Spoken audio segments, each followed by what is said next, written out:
Siamo davanti al palazzo della prefettura, prima la catena umana, poi un mazzo di fiori accompagnato da questa significativa scritta. Così sabato pomeriggio la città di Agrigento si è mobilitata, anche se la partecipazione non è stata massiccia, ma va detto che l'iniziativa è stata organizzata in poche ore con il passaparola. Simbolicamente il messaggio è passato, un messaggio di ferma condanna per il vile attentato davanti alla scuola di Brindisi, in cui ha perso la vita la studentessa Melissa Bassi, di 16 anni.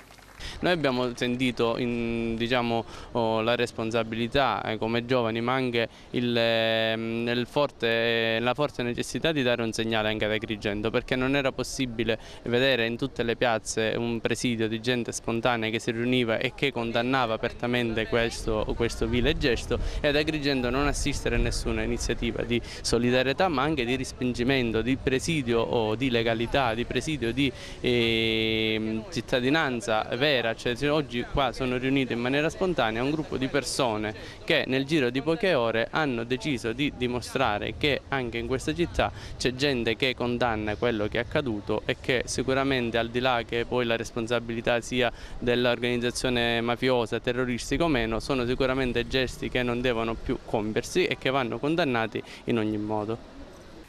E ad Agrigento, in alcuni palazzi delle istituzioni, bandiera a mezz'asta in segno di lutto. E l'istituto scolastico di Brindisi, come si sa, è intitolato a Francesca Morvillo, moglie del giudice Falcone, morti assieme agli uomini della scorta nella strage di Capaci, eccidio avvenuto per mano della mafia 20 anni fa, il 23 maggio del 1992. Fra pochi giorni dunque l'anniversario. In occasione della ricorrenza, le organizzazioni sindacali hanno promosso delle iniziative.